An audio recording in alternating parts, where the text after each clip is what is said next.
말씀을 같이 한번 읽겠습니다. 하나님의 말씀은 신약성경 누가복음 15장 11절부터 24절까지 말씀입니다. 제가 가진 성경은 신약성경 121쪽 누가복음 15장 11절부터 24절까지 말씀입니다. 누가복음 15장 11절부터 24절까지 말씀을 저와 함께 교독하겠습니다. 제가 먼저 11절을 읽습니다. 또 이르시되 어떤 사람에게 두 아들이 있는데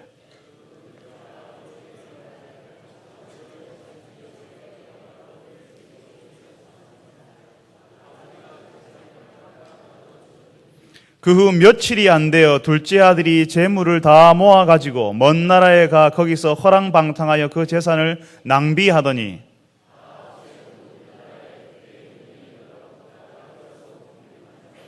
가서 그 나라 백성 중 한 사람에게 붙여 사니 그가 그를 들러 보내어 대지를 치게 하였는데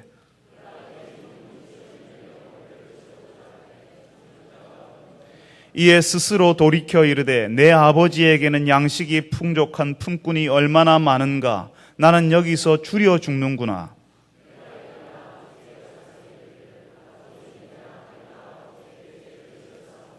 지금부터는 아버지의 아들이라 일컬음을 감당하지 못하겠나이다. 나를 품꾼의 하나로 보소서 하리라 하고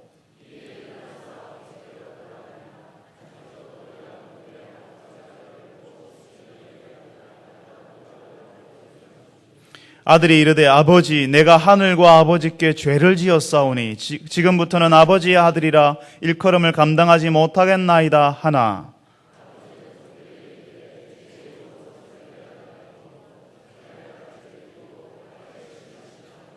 그리고 살진 송아지를 끌어다가 잡으라. 우리가 먹고 즐기자.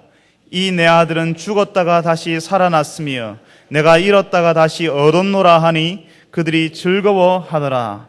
아멘. 할렐루야. 찬양대에서 하나님께 찬양을 올려드리겠습니다.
저희들이 주님을 나의 주, 나의 하나님이라고 부를 수 있게 하셔서 감사합니다. 주께서 주의 은혜로우신 허락이 없이는 우리가 이 땅 위에서 살아갈 수 없고 우리가 즐겨하는 것, 즐겨서 누리는 것, 누릴 수 없다는 사실을 고백할 수 있게 하셔서 감사합니다. 주께서 주의 자비로 우리가 인생길을 가는 동안 저희들이 주께서 우리의 하나님, 나의 주가 되신다는 사실을 늘 고백하며 살 수 있도록 도와주옵소서. 오늘도 저희들이 주의 말씀을 듣습니다. 우리의 귀를 열어주셔서 주의 말씀이 들리게 하여 주옵시고 이 말씀 앞에서 우리가 어떤 사람인지, 우리가 주 앞에서 어떻게 하고 있는지를 보게 하여 주옵소서. 예수님의 이름으로 기도합니다. 아멘. 혹시 예전에 집을 나가 보셨습니까? 중학생쯤 되는 어린 학생들은 조금만 정서적으로 혼란스럽고 집안 분위기가 힘들면 집을 나가고 싶어하는 마음을 가지게 됩니다. 집을 벗어나면 좀 괜찮을 거라고 생각하는 것 같습니다. 제가 어릴 때 학교에서 만났던 한 친구는 늘 가출하고 싶어 했습니다. 그래서 별명도 가출이었습니다. 그 친구가 정말 가출을 했는지는 지금은 기억나지 않습니다. 그렇지만 제법 많은 친구들이 집안 형편이 어려워서 또 가족들과 함께 사는 것이 너무 힘들어서 집을 나가려고 했다는 사실을 제가 기억하고 있습니다. 좀 나이가 들어서 집을 떠나는 경우는요, 조금 더 격식이 있고 집안에서 인정하는 분위기 가운데 진행이 됩니다. 그때는 가출이라고 하지 않지요. 출가라고 부릅니다. 목적이 있어서 집을 떠난다고 출가라고 하지요. 말만 바뀌는데 이렇게 느낌이 다릅니다. 미국에서는 대학에 진학을 하면 웬만하면 집을 떠납니다. 보통은 다른 지역의 대학으로 진학을 하고 그 대학 주변이나 기숙사에서 살기 때문입니다. 우리 한국 사회에서도 대학쯤 가면, 그리고 대학 졸업을 하고 직장에 들어가면 자연스럽게 집을 떠나는 것을 받아들이고 있습니다. 거기다가 결혼을 하면요, 이전에는 함께 살던 부모님과 당연히 떨어져서 살아야 한다고 생각합니다. 그래서 설이나 오늘 같은 추석 명절쯤 되어야지만 부모님께 온다고 생각하지요. 웬만하면 부모님 집을 떠나 있어도 명절이나 부모님 생신 즈음에는 부모님 뵈러 오는 것이 보통 사람들의 모습입니다. 그런데 자식들이 부모님, 친척들 만나러 고향으로 떠나고 또 오늘 여기 부모님 계신 대구로 찾아오는 명절에 우리 주변에는 전혀 찾아볼 수 없는 사람, 불효막심하고 어떻게 보면 부모님의 은혜라고는 조금도 알지 못하는 배은망덕한 한 사람의 이야기가 오늘 우리가 읽었던 성경에 나오고 있습니다. 어릴 때부터 교회를 다닌 사람이라면 다 아는 이야기, 돌아온 탕자의 비유가 오늘 우리가 읽었던 내용 아닙니까? 여기에 나온 아들도 그렇게 집을 나가고 싶어 했습니다. 집안 분위기는 답답하고요. 아버지가 가르쳐주는 것은 인생에 별 도움이 안 되는 것처럼 느꼈습니다. 그래서 다른 세상에 가서, 다른 세계에 가서 내 마음대로 살아보고 싶은 마음이 일어나는 것을 주체하지 못했습니다. 그리고 나가기만 하면 뭔가 될 것 같거든요. 돈만 좀 들고 가면 번지르르한 가게 하나 내고 사업체 꾸려가지고 떵떵거리며 살 수 있을 거라고 생각했을 겁니다. 아버지와 함께 있고 이 집에 있는 한은, 여기에 있는 한은 아무 소망이 없고 어떤 미래도 없을 거라고 생각하니까, 자신의 젊음이 썩어서 내려앉는다고 생각하니까 날마다 답답해지거든요. 좀 넓은 세상으로 가야 되는데, 서울로 가야 되고 좀 넓은 도시로 가야 되는데, 그러니까 방 안에만 누워있으면 답답해지는 겁니다. 그저 누워도 일어나도 집을 나갈 생각만 하는 거죠. 나가기만 하면 되는데 라고 생각하는 겁니다. 그래서 이 아들은 아버지에게 정말 무례하고 말도 안 되는 이야기를 합니다. 아버지에게 뭐라고 하지요? 아버지 재산 어차피 나한테 물려줄 텐데 지금 달라고요. 이게 아들이 할 소리입니까? 그런데 이 아버지가 어찌된 사람인지 아들에게 그 재산 넘겨줬습니다.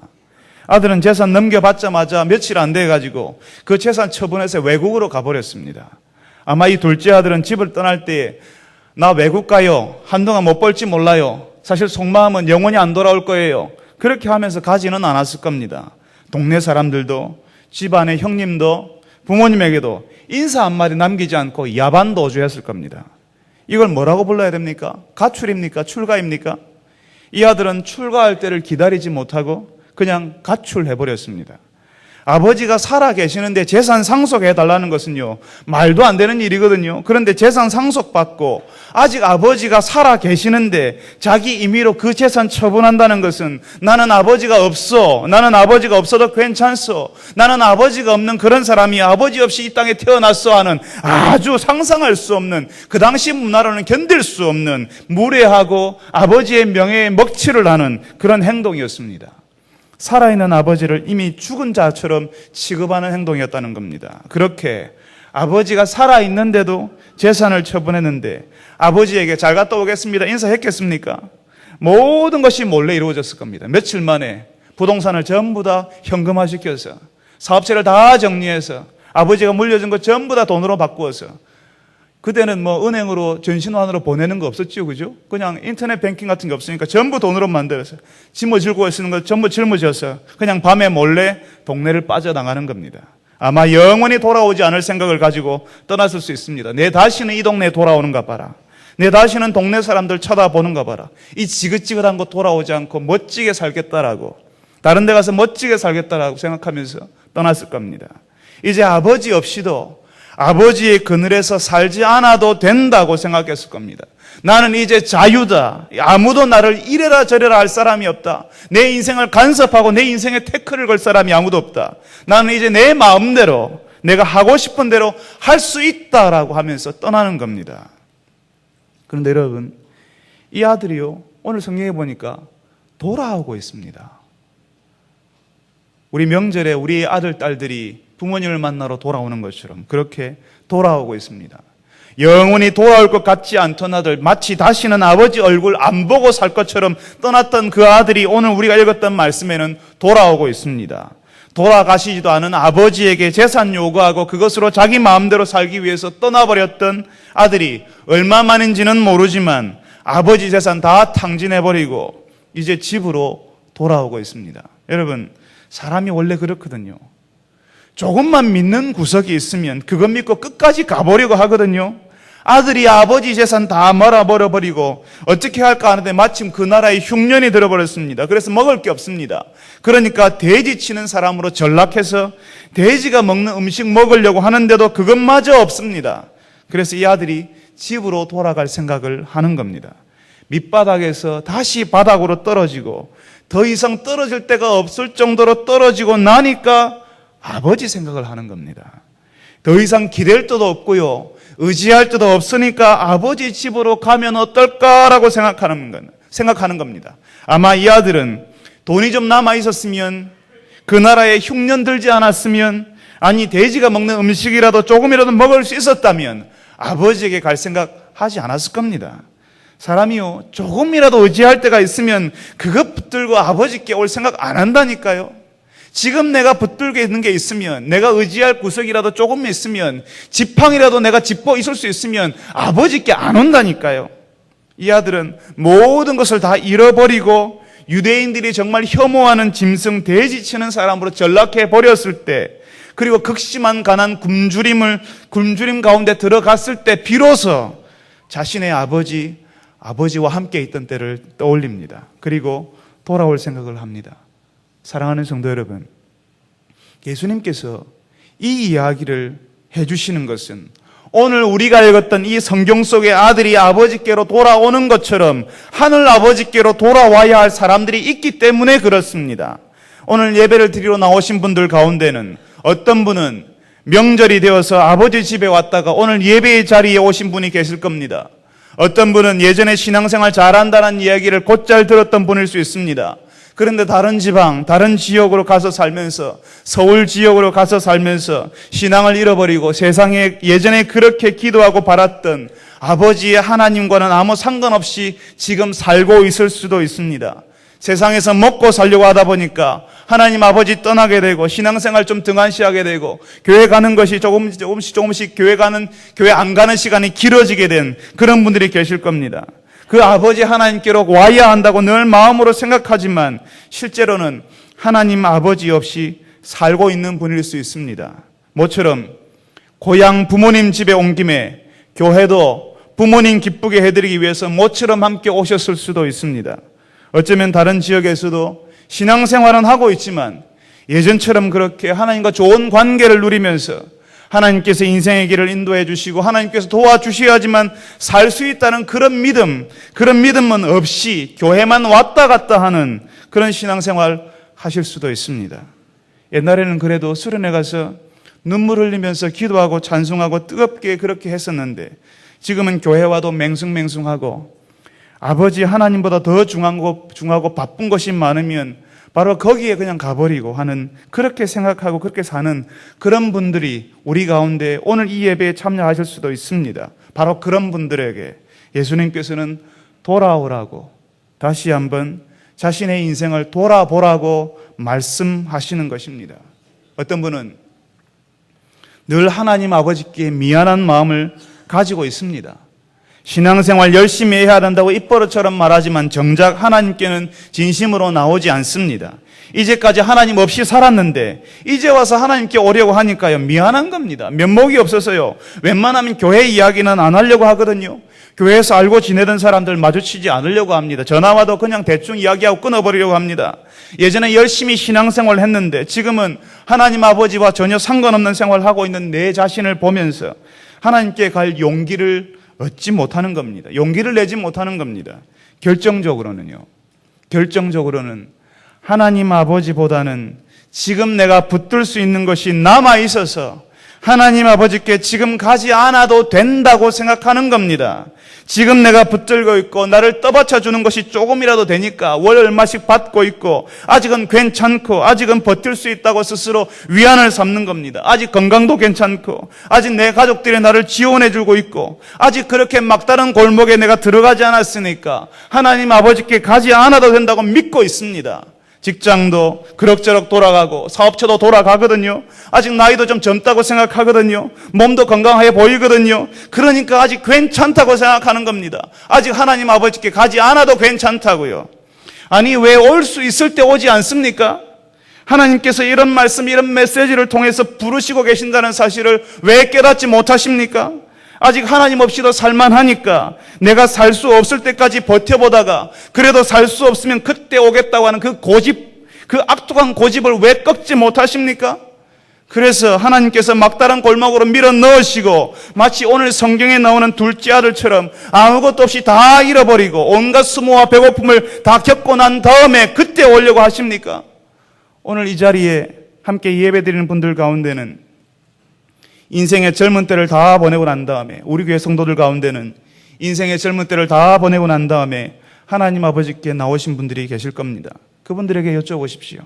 하나님 아버지께 나온 것이 후회가 되느냐고. 아마 이렇게 대답하실 것입니다. 조금 더 일찍 왔더라면 좋았을 것을, 좀 더 젊어서 왔더라면 더 좋았을 것을, 좀 더 젊어서 왔더라면 하나님 아버지를 위해서 더 많은 일을 할 수 있었을 텐데 너무 후회가 된다고 말씀하실 것입니다. 그래서 자식들에게, 멀리 타지에 있는 자식들에게 전화로 이야기할 때, 자식들이 명절에 와서 이야기할 때 신앙생활 열심히 하라고, 타지에 있는 자녀들에게 기도하라고, 하나님을 열심히 섬기라고 틈만 나면 이야기하실 것입니다.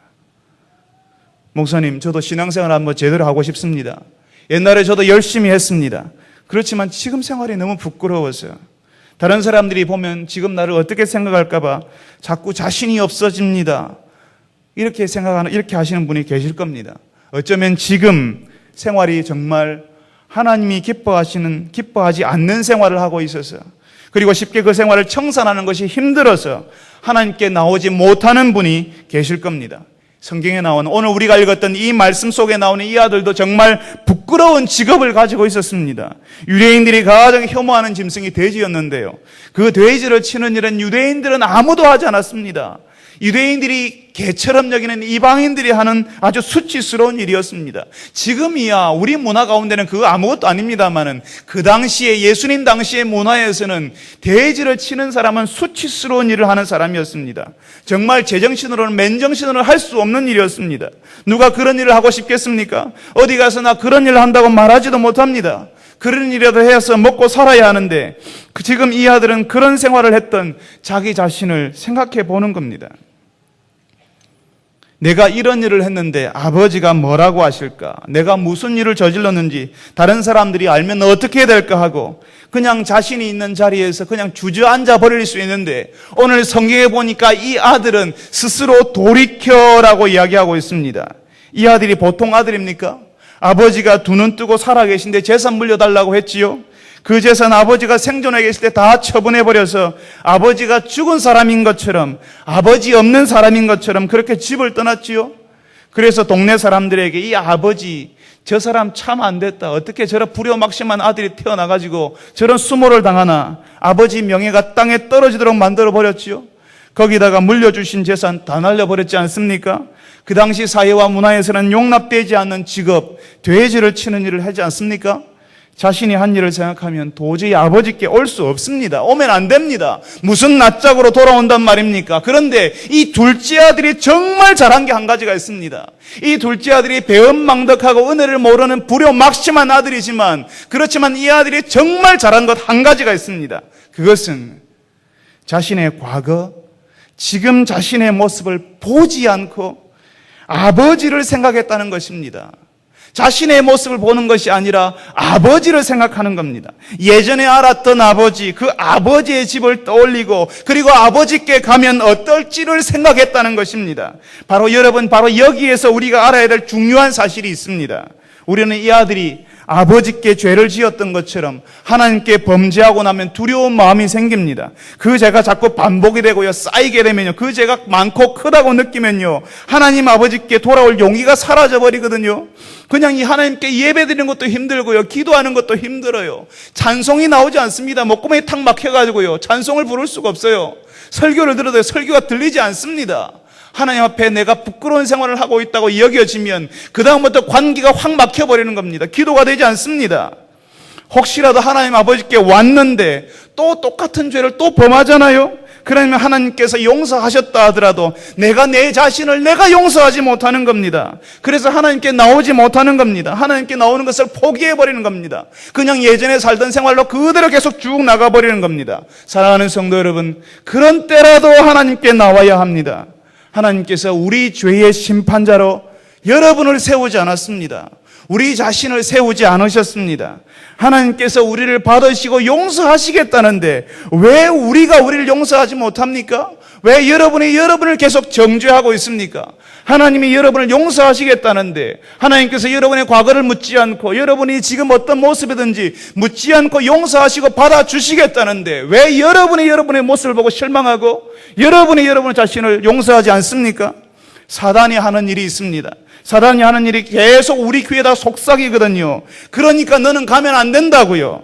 너 같은 것은 하나님이 용서하지 않을 거라고. 너는 자격이 없다고. 어떻게 감히 교회 갈 수 있냐고. 어떻게 예배드리러 갈 수 있냐고. 저는 참 낯짝도 두껍다고. 예수 믿는 사람이라고 하면서 그런 일을 저지르고 그런 말을 하고 그런 생각을 해놓고 어떻게 하나님께 가려고 하냐고. 우리를 고소하고 우리가 하나님께 나가지 못하도록 하는 것입니다. 계속 우리의 귀에 우리의 마음에다가 속삭이는 겁니다. 사랑하는 성도 여러분, 그리고 오늘 명절에 우리 교회에 방문하신 여러분, 이 둘째 아들이 잘한 것이 한 가지가 있는데 그게 뭐라고요? 자신의 부끄러운 모습을 바라본 것이 아니라 아버지를 바라보았다는 것입니다. 지금 내가 앉아있는 자리를 생각하면 하나님 아버지께 올 수 없습니다. 잘하고 싶은데 여전히 잘하지 못하는 내 자신을 보면요, 하나님께 나올 수 없습니다. 뭔가 하나 이루어 놓고 지금 하고 있는 가게, 내가 지금 하고 있는 사업 자리 잡아놓고 나오려 하면요, 나올 수 없습니다. 하나님 아버지를 떠나 살면서 언젠가는 돌아와야 한다고 생각하는 내 마음이 더 강렬해지면, 이 마음이 좀 더 강렬해지면 그때 오겠다고 하면 못 옵니다. 지금 내가 무엇을 하고 있든지, 지금 내가 어떤 모습으로 있든지 내 모습, 내 과거를 보지 말고 하나님 아버지께 가면 어떤 일이 있을지를 생각하고 나와야 하는 것입니다. 그리고 있던 그 자리에서 일어나서 아버지께로 와야 합니다. 이 둘째 아들이 잘한 것은요, 그 자리에서 일어나서 자기의 부끄러운 모습보다는 아버지를 생각하고 왔다는 것입니다. 그러니까 모든 것이 달라지는 겁니다. 여러분, 신앙이 식어지고 예전에 눈물 흘리며 기도하던 일이 까마득한 옛날 일이 되어버렸다면 지금 그 자리에서 일어나서 기도의 모임에 나와 보십시오. 예배에 빠지지 말고 예배의 사명감을 가지고 매주마다 예배에 참여해 보십시오. 예배 드리기 전에 미리 나와서 예배를 위해서 기도해 보십시오. 예배 드리는 중에 하나님의 은혜를 누리게 해달라고 기도하고 예배 가운데 들어가 보십시오. 찬송을 부를 때 가사를 생각하면서, 말씀을 들을 때 그 말씀을 듣기 위해 집중하면서 하나님 아버지의 관계가 회복되기를 기대해 보십시오. 가야 되는데, 해야 되는데, 이러면 안 되는데 그렇게 말만 하지 말고 하나님 아버지께 가까이 한번 나와 보라는 겁니다. 벌떡 일어서 보라는 겁니다. 그렇게 자신의 자리에서 일어나서 하나님을 바라보고 나오는 사람들에게 하나님 아버지의 은혜가 무엇인지, 하나님의 자녀들을 어떻게 대우하시는지 비로소 경험할 수가 있는 것입니다. 그냥 해야 되는데, 이러면 안 되는데 하고 있으면 하나님의 은혜를 알 수가 없습니다. 안아주시고 받아주시는 그 하나님의 은혜가 뭔지 모르며 살게 된다니까요.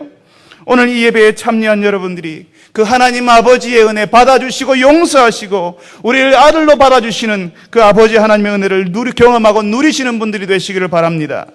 오늘 예수님께서 우리에게 해주시는 이 이야기는 우리 주변에서는 사실은 잘 찾아볼 수 없는 이야기입니다. 우리 가운데 여러분의 자녀들은 이런 자식이 없잖아요. 이런 불효막심한 이런 자식은 없잖아요. 그런데 예수님께서 그런 아들 이야기를 하거든요. 백에 하나, 천에 하나, 만에 하나 있는 그런 아들 이야기를 하십니다. 이런 아들 이야기는 저녁 9시 뉴스에 뉴스를 전하는 사람도 흥분해가지고 이런 사람이 있다라고 말할 때 말고는 우리 주변에서는 이런 사람들 만나기 힘듭니다. 그런데 예수님께서 왜 이런 말도 안 되는 아들 이야기 하십니까? 이 아들 이야기 하는 이유는 아버지 이야기 하려고요. 우리가 찾아가야 하는 하나님 아버지가 어떤 분인지를 말씀하시려고 말도 안 되는 아들 이야기를 하는 겁니다. 그런 말도 안 되는 아들을 받아주는 아버지가 도대체 어떤 분인지를 말씀하시는 겁니다. 저는 오늘 설교를 시작하면서 가출하고 싶어 했던 중학교 친구 이야기를 했습니다. 가출이. 사실 제가 고등학교를 다닐 때 저는 정말 그런 마음이 없었습니다. 그런데 하루를 바깥에서 자고 들어왔습니다. 그냥 다만 집에 말씀 안 드리고 전화를 안 드렸을 뿐입니다. 나는 여러분 믿어주십시오. 정말 가출한 게 아니었습니다. 그냥 전화만 드리지 않았습니다. 그런데 집에서는 제가 가출한 줄 아셨습니다. 그리고 그 다음날 오후에 집에 들어갔는데요. 아버지는 아무 말씀도 하지 않으셨습니다. 뭔가 엄청난 꾸중을 듣고요. 잘못을 반성할 때까지 무슨 벌이 내릴 거라고 생각했는데 그냥 아무 말씀도 없으셨습니다. 어머니께서 나중에 제게 말씀해 주시더라고요. 제가 들어오지 않은 그날 밤 늦게까지 아버지는 걱정되어서 경찰서를 다 뒤지고 다니셨다고. 경찰서에 가보니까요, 꼭 저 같은 놈들이 너무 많아가지고 굉장히 걱정하셨노라고요. 너무 걱정이 되니까 혹시라도 다치지는 않았을까 염려가 되니까, 그리고 어디로 갔는지 연락이 되지 않으니까 그저 건강하게 돌아오기만 바라는 것입니다. 건강하게 돌아오기만 해도 괜찮다는 겁니다. 그 전에 아버지를 어떻게 실망시켜드렸고 그 전에 부모님께 어떤 불효를 저질렀는지 관심 없습니다. 그저 아들이 돌아왔으면 좋겠다는 생각만 하는 겁니다. 그것이 아버지의 마음입니다. 아버지를 죽은 사람처럼 취급하고 재산 다 챙겨 떠났던 이 아들이 돼지똥 냄새나는 모습으로 돌아왔을 때 아버지는 살아 돌아온 이 아들의 모습을 멀리서 보고 달려가서 몸을 안고 입을 맞춥니다. 이 아들이 아버지에게 무슨 짓을 했는지 이 아버지 생각하지 않습니다. 안중에도 없습니다. 그냥 이 아들이 돌아온 것이 좋아서 안고 입을 맞추고 사람들을 불러서 잔치를 벌이자라고 하고 있습니다. 이 아들은 자기가 한 게 있잖아요. 자기가 한 게 있으니까 아버지, 내가 아버지 아들 자격이 없습니다라고 하는데 아버지는 그 소리를 듣든 마는 둥 하면서 제일 좋은 옷을 입히고 아들임을 상징하는 손에 반지, 가락지를 끼워줍니다. 그 아들이 이 집의 아들이라고 표시하는 그 반지를, 그 집의 인장 반지를 끼워줍니다. 무슨 말입니까? 너는 내 아들이다 하는 겁니다. 아버지, 나는 아들 자격이 없는데요 하는데 아무 말 하지 않습니다. 그냥 가락지를 턱 끼워버립니다. 너는 내 아들이야 라는 겁니다. 아들은 자신이 한 짓이 있어서 자신을 용서할 수 없고 아버지에게 한 일이 너무나 부끄러워서 고개조차 들 수가 없는데, 그래서 아들이 아니라 그냥 일꾼으로 살아도 괜찮다고 말하려고 하는데, 아버지는 너는 내 아들이야. 무슨 일이 있어도, 네가 무슨 짓을 했어도 너는 내 아들이야 라고 이렇게 말하는 겁니다. 사고치고 돌아온 아들, 아버지를 죽은 사람 취급했던 그 아들을 위해서 송아지 잡아서 잔치 여는 아버지가 바로 우리 하늘 아버지, 하나님 아버지라고 예수님께서 오늘 여러분들에게 알려주십니다. 어쩌면 우리가 집에서 만나는 아버지는 우리가 잘못한 것을 용서하지 않으시는 아버지일 수 있습니다. 우리가 현실에서 만나는 아버지는 자식을 돌보지 않고 아들이 어떻게 자라는지 전혀 관심이 없는 그런 아버지일 수 있습니다. 그렇지만 오늘 예수님께서 우리에게 알려주시는 하나님 아버지는 우리가 지난날 무슨 잘못을 했던지, 우리가 어떤 부끄러운 일을 했던지, 어떤 못난 모습으로 살았던지 상관없이 우리를 있는 모습 그대로 받아주시고 안아주시고 아들로 딸로 새로운 인생을 시작하도록 만들어주시는 아버지이십니다. 그러니까 주저하지 말고, 내가 지금 예전에 했던 일 때문에 부끄러워하지도 말고, 나중에 일이 좀 풀리면 오겠다고도 하지 말고 지금 하나님 아버지께 오라고 하시는 것입니다. 하나님 아버지께 오면 모든 것이 달라질 수 있기 때문에 오라고 하시는 것입니다. 얼어붙어 있었던 하나님 아버지와의 관계가 회복되면 우리의 존재가 달라지기 때문에 그렇습니다. 하나님 아버지와의 관계가 없으면요, 그냥 아버지가 하는 게 모든 게 간섭처럼 느껴져요. 왜 아버지 내 인생 가운데 이래라 저래라 하십니까? 왜 간섭하십니까? 내가 하고 싶은 대로 내 마음대로 해야지요 라고 하지만, 이제 하나님 아버지와의 관계가 회복되면요, 예전에 생각했던 간섭, 예전에 족쇄처럼 여겨졌던, 내가 교회 다니면 이것도 못하고 저것도 못하고 세상 사람들과 이것도 갖지 못하는, 이렇게 생각했던 족쇄처럼 여겨졌던 것이 관계가 회복되고 나면 그것이 하나님 아버지의 인도하심으로 받아들여지게 됩니다. 그것이 하나님께서 나에게 해주시는 사랑으로 받아들여지게고요, 내가 누릴 수 있는 하나님 아버지의 은혜의 관계 속에 들어가게 되면 하나님이 내 인생을 인도하시는구나, 하나님께서 내 인생을 보호하시는구나, 하나님께서 내 인생 가운데 나를 아들로 받아주셨구나, 하나님께서 사랑으로 나를 품어주시는구나, 그것이 족쇄가 아니라 따뜻한 햇살처럼 내가 오랜 폭풍우 가운데 지나고 난 다음에 해가 떠서 그 해를 바라보면서 청명한 하늘에 해가 떠서 그 해를 바라보는 느낌처럼 그런 관계를 누릴 수 있게 되는 것입니다. 모든 것이 달라지게 됩니다. 우리가 하는 일, 우리가 하는 생각, 우리가 맺고 있는 관계가 하나님과 하나님 아버지와의 나의 관계가 회복되었기 때문에 다 달라지기 때문에, 그래서 예수님께서 하나님 아버지께로 오라라고 말씀하십니다.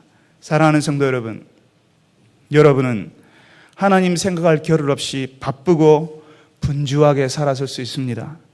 하나님과 상관없는 생활을 비교적 오래 해왔을 수 있습니다. 계속 실패하는 생활을 했을 수도 있습니다. 한번 해보려고 했는데 학교에 들어가지 못했고, 직장에 들어가지 못했고, 사업 한번 해보려고 했는데 그 사업 제대로 안 되는 생활이 여전히 30이 한참 넘었는데, 심지어는 40이 넘었는데도 계속되는 생활일 수도 있습니다. 그래서 하나님께 가는 것이 면목 없을 수도 있고 어려울 수도 있습니다. 그렇지만 하나님께서는 여전히 기다리시고 우리가 오는 것을 기뻐하고 계십니다. 하나님께 오기만 하면 달라진다라고 말씀하십니다. 하나님 없이 혼자서 발버둥 치는 생활에서 벗어나서 나하고 한번 해보지 않겠니라고 하나님께서 우리에게 초청하시는 것입니다. 오늘 예수님께서는 재산 다 팔아서 외국으로 갔지만 성공은커녕 아무렇게나 살다가 몸과 영혼이 다 황폐해져서 돌아온 아들을 받아주시는 아버지가 바로 우리 하나님 아버지라고 말씀하십니다. 대단한 성공은 거두지 않았어도, 비록 부끄러운 과거를 가지고 돌아왔다 할지라도 내가 아버지께 돌아왔다는 그 사실 하나 때문에 마치 장원급제한 아들 돌아온 것처럼 그렇게 기뻐하시고 감격하시는 분이 하나님 아버지라는 사실을 말씀해 주시는 것입니다. 아직 이 하나님 아버지께 돌아가지 않으셨다면, 예전에 내가 그렇게 신앙생활 열심히 했지만 먹고 사는 일이 너무 힘들어서 오랜 동안 하나님과의 관계를 누리지 못하고 살아오셨다면, 여전히 하나님 아버지와 관계를 회복하지 못하셨다면, 여러 가지 이유로 하나님께 가는 것을 주저하고 있었다면, 오늘 이 하나님 아버지께 돌아가기로 결심하시는 여러분 되시기를 바랍니다. 그래서 이 하나님 아버지가 주시는 그 은혜의 관계, 새로운 자녀의 관계를 누리시는 여러분 되시기를 바랍니다. 우리 같이 한번 기도합시다. 오늘 여러분 가운데는, 우리 가운데는 멀리 타지에서 직장 생활을 하고 신앙 생활하는 우리 형제 자매들이 있고, 우리 형제들이 있고 자매들이 있고, 또 이제 부모님들의 자녀들이 같이 있을 수 있습니다. 고향 땅에 왔는데, 예배 드리러 왔는데, 지난 타지에서 지냈던 시간들이 고단한 생활이고 어려운 시간을 보냈던 그런 자녀들이 오늘 같이 나왔을 수도 있습니다. 우리 같이 한번 기도합시다. 우리 조용히 같이 한번 기도했으면 좋겠습니다. 하나님, 오늘 고향 땅에 돌아온 이 자녀들이, 이 형제와 자매들이 하나님의 품속에서 쉼을 누리게 해주십시오. 하나님의 은혜의 관계 속에 들어갈 수 있게 해주십시오. 타지에서 어떤 생활을 했든지, 다른 땅에서 어떤 어려운 시간을 보내었든지, 오늘 하나님이 주시는 은혜를 경험하게 해주시고, 하나님이 주시는 위로, 하나님이 주시는 그 평안, 하나님이 주시는 그 은혜의 관계 속에 들어갈 수 있게 해주십시오. 그래서 하나님과 함께 사는 생활 때문에 모든 것이 달라지게 해주십시오. 우리 조용히 같이 한번 기도합시다. 거룩하신 아버지 하나님, 우리 가운데 사랑하는 주의 자녀들을 보내주셔서 감사합니다. 아버지 하나님, 이 자녀들에게 주님께서 힘을 더하여 주옵소서, 용기를 주옵소서. 아버지 하나님, 모처럼 찾은 고향 땅에서 아버지를 만날 뿐만 아니라 하나님 아버지께 돌아오는 역사가 일어나게 하여 주옵소서. 그 관계를 회복하게 하시고 힘들고 어려웠던 시간들을 청산하고 하나님께 돌아오는 주의 백성들이 되게 하여 주옵소서. 거룩하신 아버지 하나님, 오늘 예배 가운데 멀리 타지에 떠나 있던 우리 형제 자매들, 우리 부모님들의 자녀들을 다시 만나게 해주셔서 감사합니다. 다른 지역에서 고단한 생활을 하고 어려운 시간을 버티고 살아남기 위해서 발버둥치는 시간들을 보내고 가족들을 먹여 살리기 위하여서 이 땅에서, 이 세상에서 성공해 보기 위해서 발버둥치며 살아왔던 우리 형제 자매들이, 우리 자녀들이 이 자리에 함께 참여하였습니다.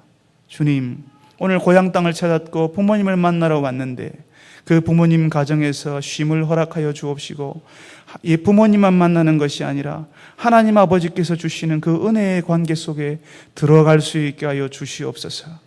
주께서 쉼을 허락하여 주옵시고 평안을 누릴 수 있게 하여 주옵소서. 예전의 생활이 어떠하였든, 예전에 어떤 직업을 가졌던, 어떤 생활을 하였던, 어떤 생각을 하고 어떤 말을 하고 다른 사람들에게 어떤 사람으로 낙인 찍힌 사람이었든, 우리의 과거의 모습이 어떠하였든지 간에 하나님 아버지께서는 아무것도 묻지 아니하시고 지금 아버지께 오는 사람을 기뻐하며 받아주시는 아버지이시고 새롭게 새로운 인생을 시작하게 하시는 하나님이라는 사실을 알고 그 하나님 앞에 다시 돌아갈 용기를 얻게 하여 주옵소서. 이 둘째 아들이 그러하였던 것처럼 그 자리에서 벌떡 일어서서 아버지께로 돌아오는 그런 놀라운 결단을 할 수 있는 사랑하는 형제 자매들, 그리고 우리의 자녀들이 되게 하여 주옵소서. 그리하여서 하나님 아버지께 올 때 모든 것이 달라질 수 있고 혼자서 살아남기 위해서 발버둥치는 것이 아니라 하나님의 은혜로운 보호 가운데, 하나님의 인도하심 가운데 살아갈 수 있다는 사실을 알고 그 하나님 앞에 겸손히 고개 숙이며 엎드릴 수 있는 우리 형제 자매들, 자녀들 되게 하여 주옵소서. 예수님의 이름으로 기도합니다. 아멘. 우리 함께